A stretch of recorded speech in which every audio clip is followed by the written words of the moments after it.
আসসালামু আলাইকুম ওয়া রাহমাতুল্লাহি ওয়া বারাকাতুহু। আলহামদুলিল্লাহি রাব্বিল আলামিন ওয়াসসালাতু ওয়াসসালামু আলা নাবিয়্যিনা মুহাম্মদ ওয়া আলা আলিহি ওয়া সাহবিহি আজমাইন, আম্মা বা'দ। সকল প্রশংসা, গুণগান, তারিফ একমাত্র সেই মহান আল্লাহ রাব্বুল আলামিনের জন্য, যিনি আমাদেরকে অতি সুন্দর করে সৃষ্টি করেছেন আর দান করেছেন অসংখ্য অগণিত নিয়ামত। তার মধ্যে সবচেয়ে শ্রেষ্ঠ নিয়ামত হচ্ছে তিনি আমাদেরকে তার প্রতি ঈমান আনার তৌফিক দিয়েছেন। সেজন্য আমরা সেই মহান আল্লাহ রাব্বুল আলামিনের শেখানো ভাষায় তার কৃতজ্ঞতা প্রকাশ করে বলছি আলহামদুলিল্লাহ।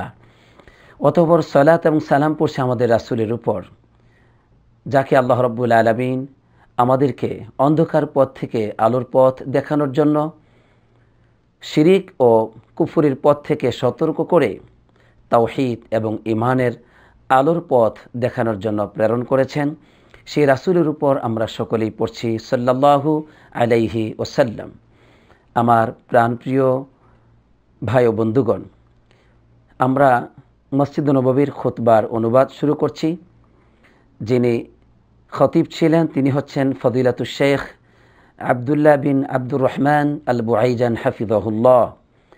তিনি যে বিষয়ে খুতবাটি পেশ করেছেন তা হচ্ছে মসজিদ আবাদের গুরুত্ব এবং তার মর্যাদা। আমরা এই বিষয়টি নিয়েই আজকের খুতবার অনুবাদ শুরু করছি।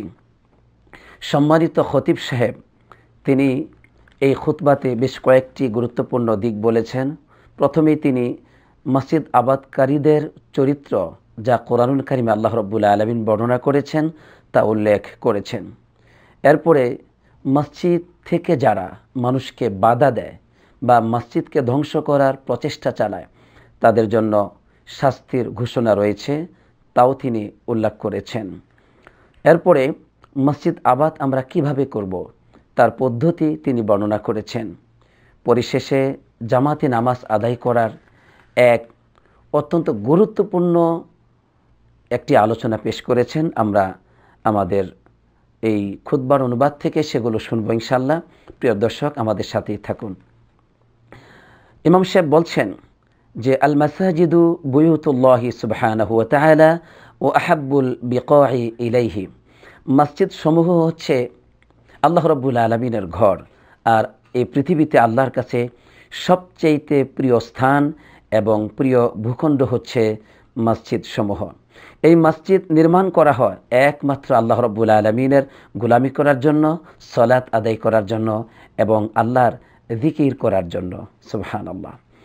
এই মসজিদ যারা নির্মাণ করে তাদের চরিত্র আল্লাহ রাব্বুল আলামিন বর্ণনা করেছেন কোরআনুল কারিমের সূরা তাওবায় এবং সূরা নূরে। আল্লাহ তাআলা বলেছেন, সূরা তাওবার 18 নম্বর আয়াতের মধ্যে আল্লাহ রাব্বুল আলামিন বলছেন, ইন্নামা ইয়া'মুরু মাসাজিদাল্লাহি মান আমানা বিল্লাহি ওয়াল ইয়াউমিল আখির ওয়া আকামাস সালাতা ওয়া আতাজ যাকাত ওয়া লাম ইয়াখশা ইল্লাল্লাহ। সুবহানাল্লাহ।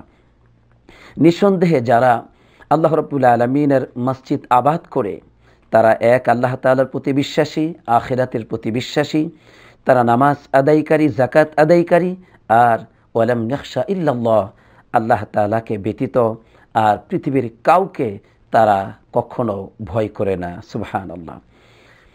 আল্লাহ রাব্বুল আলামিন সূরা নূরের 37 নম্বর আয়াতের মধ্যে মসজিদ আবাদকারীদের চরিত্র বর্ণনা এভাবে দিয়েছেন। আল্লাহ রাব্বুল আলামিন কোরআনুল কারিমের সূরা নূরের 37 নম্বর আয়াতের মধ্যে মসজিদ আবাদকারীদের চরিত্রের বর্ণনা এভাবে দিয়েছেন, রিজালুল্লাহ তুলহিহিম তিজারাতু ওয়ালা বাইউন আন যিকরিল্লাহ ওয়া ইকামিস সালাতি ওয়া ইতাইজ যাকাত। কিছু পুরুষ আছে যারা এমন চরিত্রের অধিকারী যে ব্যবসা বাণিজ্য, এরপরে ক্রয় বিক্রয়, বেচা কেনা, এগুলো কোনো কিছুই আল্লাহ রাব্বুল আলামিনের স্মরণ থেকে তাদেরকে উদাসীন করতে পারে না। সুবহানাল্লাহ। এবং তারা নামাজ আদায়কারী, তারা যাকাত আদায় করে, এবং তারা হচ্ছে এমন চরিত্রের অধিকারী, ইয়াখাফুনা ইয়াওমান তাতাকাল্লাবু ফীহিল কুলুবু ওয়াল আবসার। তারা এমন একটি দিনকে ভয় করে তথা কিয়ামত দিবসকে ভয় করে, যেই দিন মানুষের অবস্থা হবে এমন যে মানুষের অন্তরসমূহ এবং দৃষ্টিশক্তি সেগুলো ভয়ে পাল্টে যাবে, সেগুলো পরিবর্তন হয়ে যাবে, অর্থাৎ ভয়ে সেগুলো আতঙ্কিত হয়ে যাবে। নাউজুবিল্লাহ। সেই কঠিন দিনকে তারা ভয় করে যারা মসজিদকে আবাদ করে নির্মাণ করে।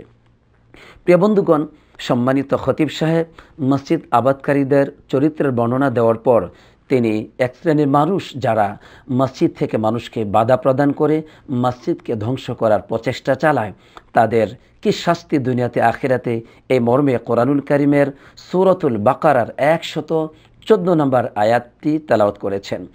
আল্লাহ রাব্বুল আলামিন বলছেন, ওমান আযলামু মিম্মান মানা'a মাসাজিদাল্লাহি আন ইউযকারা ফিহা ইসমুহু ওয়া সাআ ফি খারাবিহা, যে ওই ব্যক্তির চাইতে বা তাদের চাইতে অধিক জালিম আর কে হতে পারে যারা মানুষকে আল্লাহ তাআলার ঘর থেকে মসজিদ থেকে বাধা প্রদান করে, যেই ঘরে আল্লাহ রাব্বুল আলামিনের নামকে স্মরণ করা হয়, সুবহানাল্লাহ, এবং তারা মসজিদ থেকে মানুষকে বাধা দেওয়ার সাথে সাথেই ওয়াসাআ ফি খারাবিহা, মসজিদকে ধ্বংস করার, সেটাকে বিনাশ করার প্রচেষ্টা চালায়। নাউজুবিল্লাহ।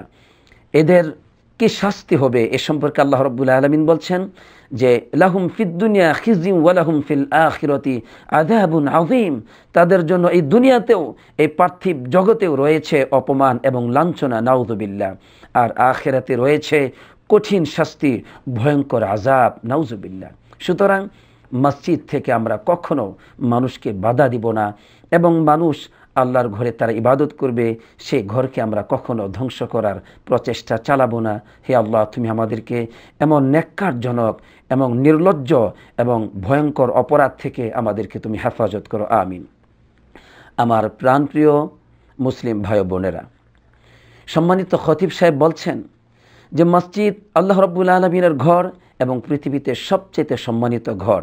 সেই ঘর থেকেই প্রতিদিন আজান থেকে আল্লাহ তাআলার একাত্মবাদের বাণী, তাওহীদের বাণী, প্রতিধ্বনি উচ্চারিত হচ্ছে মসজিদের মিনার থেকে। সুবহানাল্লাহ। আমরা শুনতে পাচ্ছি আশহাদু আল্লা ইলাহা ইল্লাল্লাহ, আমি সাক্ষ্য দিচ্ছি আল্লাহ তাআলা ছাড়া অন্য কোনো সত্য ইলাহ নেই, মাবুদ নেই। এই তাওহীদের বাণী কিন্তু আমরা মসজিদের মিনার থেকে শুনতে পাচ্ছি। মসজিদের মিনার থেকেই আমাদেরকে আহ্বান করা হয় প্রতিদিন 5 ওয়াক্ত নামাজের প্রতি। মসজিদ থেকেই আমরা পেয়েছি সাহাবায়ে কেরামদের মতো শ্রেষ্ঠ জাতিকে, যারা পৃথিবীতে সবচাইতে শ্রেষ্ঠতম জাতি।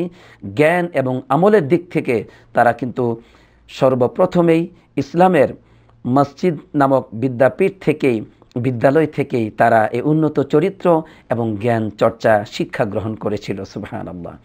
আমার প্রিয় বন্ধুগণ, এই জন্য মসজিদ আবাদের গুরুত্ব হচ্ছে ব্যাপক।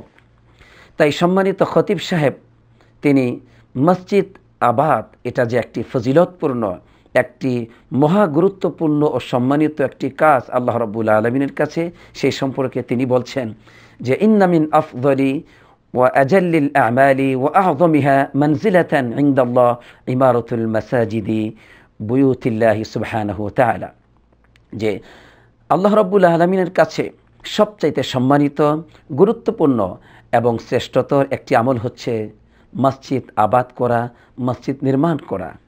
আর এই মসজিদ আবাদের মাধ্যমে আমরা যে কত সম্মান ও মর্যাদা পাই, এবং এই মসজিদ আবাদ করব আমরা কিভাবে, সেটাও তিনি বর্ণনা করেছেন যে মসজিদ আবাদ করব আমরা এক আল্লাহ রাব্বুল আলামিনের ইবাদতের মাধ্যমে। মসজিদে আমরা বেশি বেশি যাতায়াত করব, সকাল এবং সন্ধ্যায় যাতায়াত করব, সবার আগে মসজিদে যাওয়ার চেষ্টা করব। এ সম্পর্কে ইমাম সাহেব 5টি হাদিস উল্লেখ করেছেন। সর্বপ্রথম হাদিস যে আল্লাহ রাসূল সাল্লাল্লাহু আলাইহি সাল্লাম বলছেন মসজিদ আবাদ সম্পর্কে যে লাউ ইয়ালামুন নাসু মা ফিন নিদাই ওয়াস সাফিল আউয়াল, মানুষ যদি জানতো যে আজান দেওয়ার মধ্যে এবং প্রথম কাতারে নামাজ আদায় করার মধ্যে যে কি সওয়াব, তাহলে তারা অবশ্যই লটারি দিয়ে হলেও তারা সেটাকে অর্জন করার চেষ্টা করত। এমনকি মানুষ যদি জানতো যে আগেভাগে মসজিদে যাওয়ার কি ফজিলত, কি মর্যাদা, তাহলে তারা এইদিকে খুব ব্যাপকভাবে আকৃষ্ট হতো।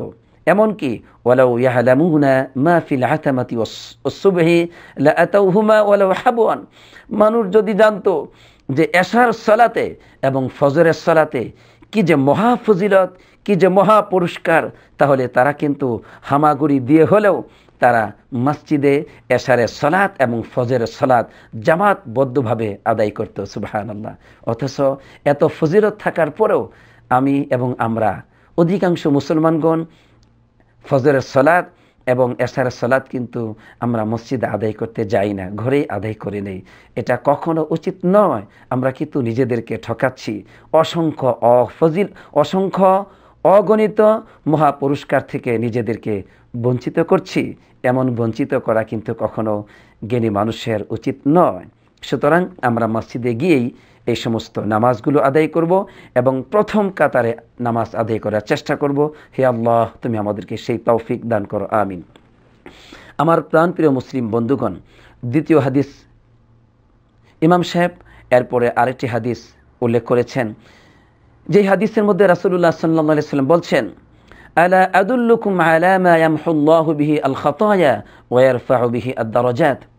সাহাবায়ে কেরামদেরকে লক্ষ্য করে বললেন, আমি কি তোমাদেরকে জানিয়ে দিব না যে যে কাজ করলে পরে আল্লাহ রাব্বুল আলামিন তোমাদের গুনাহগুলোকে তোমাদের জীবন থেকে মুছে ফেলবেন এবং তোমাদের পদমর্যাদাকে বহু গুণে বৃদ্ধি করবেন। আমি কি তোমাদেরকে তা জানিয়ে দিব না? তখন সাহাবায়ে কেরামগণ বললেন, জি ইয়া রাসূলুল্লাহ, অবশ্যই জানাবেন। তখন রাসূলুল্লাহ সাল্লাল্লাহু আলাইহি ওয়াসাল্লাম বললেন, কষ্টের সময়, প্রচণ্ড ঠান্ডার সময় পরিপূর্ণভাবে ভালোভাবে ওযু করা, 2 ঘন ঘন কদম দিয়ে মসজিদে আগমন করা, 3 এক নামাজ আদায় করার পরে অপর নামাজের জন্য অপেক্ষা করা। এগুলোর মাধ্যমে, এই 3টি আমলের মাধ্যমে আমরা আমাদের গুনাহ থেকে পবিত্রতা লাভ করতে পারবো এবং আমরা পাবো সীমাহীন মর্যাদা আল্লাহ তাআলার কাছ থেকে, সুবহানাল্লাহ। সুতরাং আমরা যেন ওয়াকাসরাতুল খুতা ইলাল মাসাজিদ, বেশি বেশি মসজিদে আগমন করি। এটাই হচ্ছে মসজিদকে নির্মাণ করার অন্যতম একটি পথ, আলহামদুলিল্লাহ। 3 নম্বর হাদিস উল্লেখ করেছেন ইমাম সাহেব, যে হাদিসের মধ্যে রাসূলুল্লাহ সাল্লাল্লাহু আলাইহি ওয়াসাল্লাম আমাদেরকে মসজিদ আবাদ করার জন্য সকাল সন্ধ্যা আগমন করতে বলেছেন। রাসূলুল্লাহ সাল্লাল্লাহু আলাইহি ওয়াসাল্লামের ভাষায় শুনুন, তিনি বলছেন, মান গাদা ইলাল মসজিদি আও রাহা আ'আদ্দাল্লাহু লাহু ফিল জান্নাতি নুজুলা কুল্লামা গাদা আও রাহা। হাদিসটি বুখারী মুসলিমে এসেছে। আমাদের প্রিয় নবী মুহাম্মদ সাল্লাল্লাহু আলাইহি ওয়াসাল্লাম বলছেন, যে ব্যক্তি সকাল সন্ধ্যা মসজিদে আগমন করে, সুবহানাল্লাহ, সেই ব্যক্তির জন্য আল্লাহ রাব্বুল আলামিন জান্নাতে এই যে যতবার মসজিদে সে আগমন করে, যতবার সে যায়, ততবার একটি বিশেষ আপ্যায়ন আল্লাহ রাব্বুল আলামিন তার জন্য নির্ধারণ করে দেন, সুবহানাল্লাহ। এই জন্য প্রতিদিন যে ব্যক্তি 5 বার আল্লাহর ঘরে যাবে, আসবে, আগমন করবে, তার জন্য এই যে প্রতিবার আল্লাহ তাআলা তার জন্য বিশেষ একটি অতিথিয়তা, এরপরে বিশেষ একটি আপ্যায়ন, বিশেষ একটি মেহমানদারিতার ব্যবস্থা করে থাকেন, সুবহানাল্লাহ। আপনি কি চান না সেই মর্যাদা? তাহলে অবশ্যই আমাকে আপনাকে মসজিদে সকাল সন্ধ্যা বেশি বেশি আগমন করতে হবে। হে আল্লাহ, তুমি আমাদেরকে সেই তৌফিক দান করো, আমিন। প্রিয় বন্ধুগণ, 4 নম্বর হাদিস উল্লেখ করে ইমাম সাহেব বলছেন যে রাসূলুল্লাহ সাল্লাল্লাহু আলাইহি ওয়াসাল্লাম বলেছেন, কিয়ামতের দিন 7 শ্রেণীর গোলামদেরকে আল্লাহ রাব্বুল আলামিন আরশে আজিমের ছায়াতলে আশ্রয় দিবেন, সুবহানাল্লাহ। সেই ব্যক্তি কারা? তাদের মধ্যে অন্যতম একজন ব্যক্তি হচ্ছেন অরজুলুন কলবুহু মুহাল্লাকুন বিল মাসাজিদ। ওই ব্যক্তি, যে ব্যক্তির হৃদয় সদা সর্বদাই আল্লাহর ঘরের দিকে জ্বলন্ত থাকে, সুবহানাল্লাহ। এই ব্যক্তিকে আল্লাহ তাআলা এত মর্যাদা দিবেন, কিয়ামতের মাঠে বিচার দিবসে, সেই কঠিন দিবসে, অপমান এবং লাঞ্ছনার যেই দিনটি, সেই দিন আল্লাহ তাআলা তাকে আরশে আজিমের ছায়াতলে আশ্রয় দিবেন, এত মর্যাদা দিবেন, সুবহানাল্লাহ। 5 নম্বর হাদিস উল্লেখ করেছেন মসজিদ আবাদ করার ফজিলত নিয়ে, যে রাসূলুল্লাহ সাল্লাল্লাহু আলাইহি ওয়াসাল্লাম বলছেন, বাশশিরিল মাশাইন ফিয-যুলামি ইলাল মাসাজিদি বিন-নূরিত তাম ইয়াউমাল কিয়ামা। হাদিসটি আবু দাউদ এবং তিরমিজিতে এসেছে। রাসূলুল্লাহ সাল্লাল্লাহু আলাইহি ওয়াসাল্লাম বলছেন যে তুমি সুসংবাদ প্রদান করো যারা অন্ধকারে আল্লাহর ঘরে আগমন করে, সুবহানাল্লাহ। অন্ধকার হয়েছে তো কি হয়েছে, সে আল্লাহর ঘরে নামাজ আদায় করার জন্য যায়। এই ব্যক্তিকে কিয়ামতের দিন আল্লাহ রাব্বুল আলামিন পরিপূর্ণ নূর দান করবেন, সুবহানাল্লাহ। সেই অন্ধকার দিন, যেদিন মানুষ আল্লাহর আলো ব্যতীত কোনো আলো পাবে না, সেই দিন আল্লাহ সুবহানাহু ওয়া তাআলা তাদেরকে এক বিরাট আলো দান করবেন, সুবহানাল্লাহ। কেন দিবেন?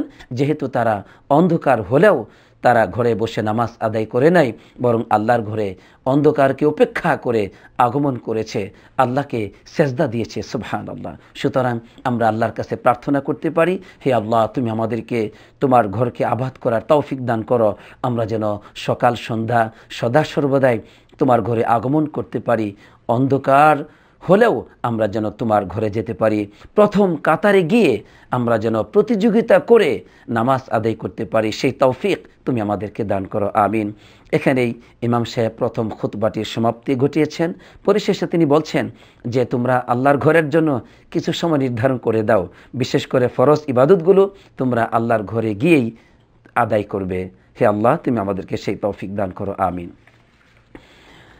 দ্বিতীয় খুতবায় সম্মানিত খতিব সাহেব আমাদেরকে মসজিদ আবাদ করার জন্য যে অন্যতম একটি আমল, তা হচ্ছে জামাতবদ্ধভাবে মসজিদে নামাজ আদায় করা। এর গুরুত্ব যে ইসলামে এত ব্যাপক, এত অপরিসীম, এই বিষয়টি ইমাম সাহেব 3টি হাদিস উল্লেখ করে আমাদের কাছে উপস্থাপন করেছেন অত্যন্ত সুন্দরভাবে। আমরা মনোযোগ দিয়ে তা শোনার চেষ্টা করব। সম্মানিত খতিব সাহেব সর্বপ্রথমে বললেন যে জামাতের সহিত নামাজ আদায় করা, হে আল্লাহর বান্দারা, মিন আফদলিল আমালি ওয়া আজাল্লি তাআত, আল্লাহর কাছে এটা কিন্তু একটি উত্তম আমল এবং একটি সম্মানিত আমল, আলহামদুলিল্লাহ। সুতরাং এই সম্মানিত আমলটুকু আমাকে আপনাকে করা উচিত। এই মর্মে সহিহ মুসলিমে এসেছে, যার নাম্বার হচ্ছে 654 নম্বর হাদিস। ইবনে মাসউদ রাদিয়াল্লাহু তাআলা আনহু বর্ণনা করছেন যে এটা ইবনে মাসউদ রাদিয়াল্লাহু তাআলা আনহুর নিজের একটি উক্তি, কিন্তু তিনি তো রাসূলুল্লাহ সাল্লাল্লাহু আলাইহি ওয়াসাল্লাম থেকেই গ্রহণ করেছেন। তিনি আমাদেরকে জামাতে নামাজ আদায় করার ব্যাপারে 5টি গুরুত্বপূর্ণ নসিহত করেছেন। তিনি বলছেন, 1 নাম্বার, যে ব্যক্তি আনন্দিত হতে চায় কিয়ামতের মাঠে মুসলিম হয়ে আল্লাহর সাথে সাক্ষাৎ করবে, সে যেন এই সমস্ত নামাজগুলোকে হেফাজত করে। 2,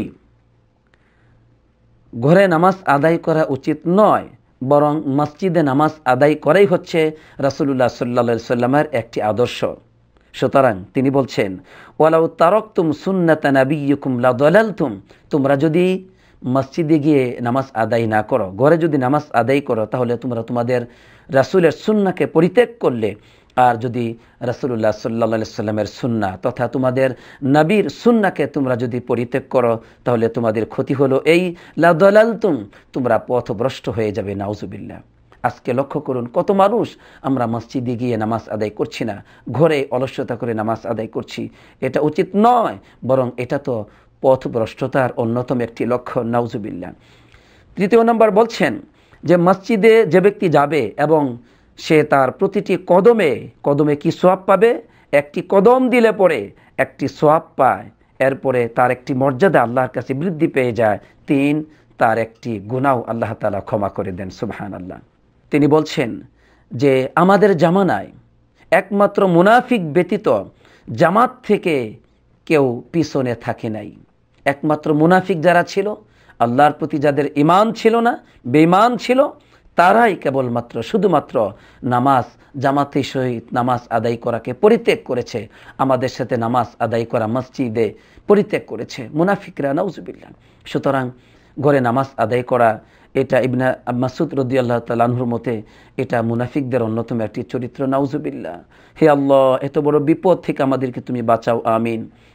5 নম্বর, তিনি আমাদেরকে নসিহত করে বলছেন যে আমাদের জামানায় কোনো ব্যক্তি অসুস্থ হলে পড়ে সে ব্যক্তি 2 জন ব্যক্তির কাঁধে ভর দিয়ে সে কাতারে সে উপস্থিত হতো, সুবহানাল্লাহ। তাহলে অসুস্থ মানুষ, দুর্বল, একাকী মসজিদে যাওয়ার মতো ক্ষমতা নেই, তখন সে নিজে 2 জন ব্যক্তির কাঁধে ভর দিয়ে সে কাতারে গিয়ে উপস্থিত হতেন এবং নামাজ আদায় করতেন, সুবহানাল্লাহ। সুতরাং ইবনে মাসউদ রাদিয়াল্লাহু তাআলা আনহুর এই 5টি নসিহত থেকে আমরা বুঝতে পারলাম জামাতে নামাজ আদায় করার গুরুত্ব হচ্ছে আমাদের ইসলামে ব্যাপক, অপরিসীম এবং এর বিরাট মর্যাদা আল্লাহর কাছে রয়েছে। তার মধ্যে অন্যতম একটি মর্যাদা হচ্ছে একটি কদম দিলে পরে একটি সওয়াব হয়, একটি মর্যাদা আল্লাহর কাছে বৃদ্ধি পেয়ে যায়।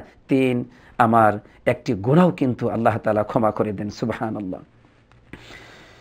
দ্বিতীয় নম্বর হাদিসে এসেছে আল্লাহ রাসূল সাল্লাল্লাহু আলাইহি ওয়াসাল্লাম বলছেন, একাকী নামাজ আদায় করার চাইতে জামাতে নামাজ আদায় করার ফজিলত হচ্ছে ব27 দারাজা, 27 গুণ বেশি সওয়াব হয়। সুবহানাল্লাহ।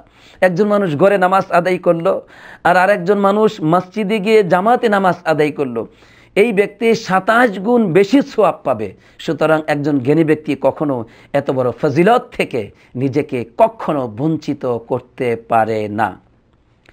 তৃতীয় নাম্বার হাদিস হচ্ছে, ইমাম সাহেব উল্লেখ করলেন যে একজন মানুষ যখন সে মসজিদে গিয়ে নামাজ আদায় করে, তখন নামাজ আদায় করার পর সে যখন বসে থাকে নামাজের জায়গায়, কাজ থাকলেও সে যাচ্ছে না, সে বসে আছে।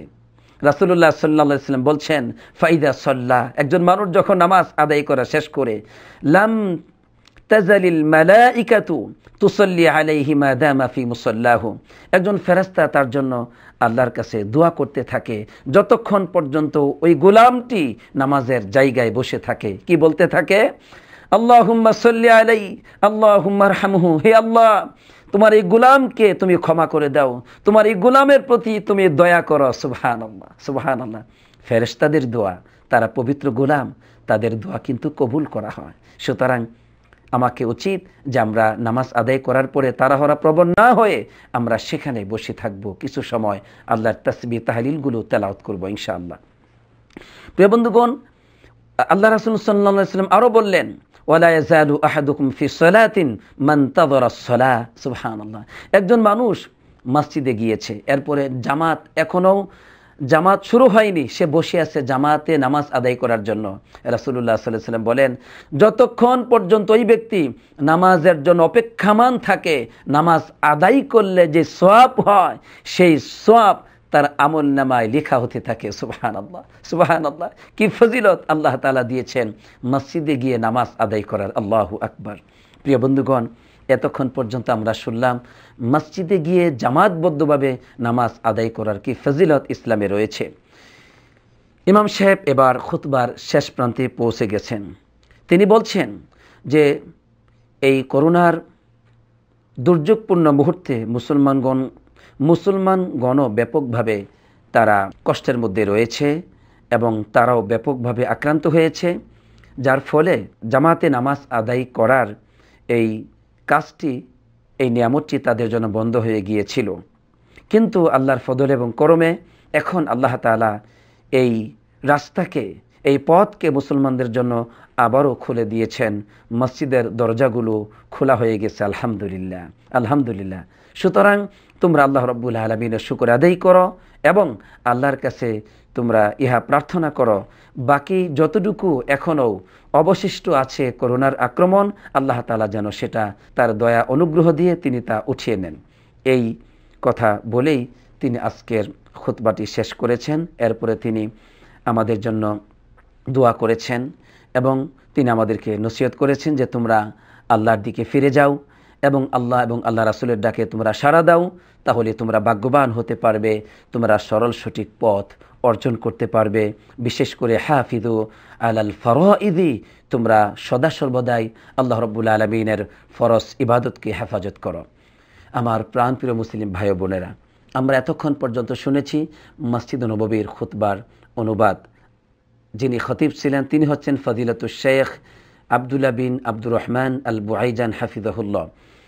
আমরা আজকের খুতবা থেকে যা জানতে পেরেছি যে মসজিদ আবাদ করা এটা ইসলামের মধ্যে অন্যতম একটি বড় ইবাদত এবং এই আবাদ শুধুমাত্র মসজিদ নির্মাণ করাই উদ্দেশ্য নয়, বরং সকাল সন্ধ্যা মসজিদে বেশি বেশি আমরা আগমন করব। এটাই হচ্ছে মসজিদ নির্মাণ বা মসজিদ আবাদের অন্যতম একটি পথ ও পদ্ধতি। এবং সেই সাথে মসজিদে গিয়ে জামাতবদ্ধভাবে মুসলমানদের সাথে নামাজ আদায় করার যে এক বিরাট ফজিলত রয়েছে, সেই ফজিলত থেকে আমরা কোনো দিন, আজকের আলোচনা শোনার পরে কোনো দিন নিজেদেরকে বঞ্চিত করব না। মৃত্যু পর্যন্ত আমরা যেন প্রথম কাতারে প্রতিযোগিতামূলকভাবে সারাটি জীবনের শেষ নিঃশ্বাস পর্যন্ত আমরা যেন নামাজ আদায় করতে পারি। শত ব্যস্ততার মধ্যেও সেই প্রার্থনা, সেই প্রত্যাশা আমি আমার জন্য এবং আমার সকল দর্শক বৃন্দদের জন্য এই দোয়া করছি আল্লাহ তাআলার কাছে। হে আল্লাহ, তুমি আমাদের এই আমলকে কবুল করে নাও এবং আমাদেরকে এর উপর আমল করার তৌফিক দান করো। আমিন। আসসালাতু ওয়াসসালামু আলা নবিয়িনা মুহাম্মদ ওয়া আলা আলিহি ওয়া সাহবিহি আজমাইন।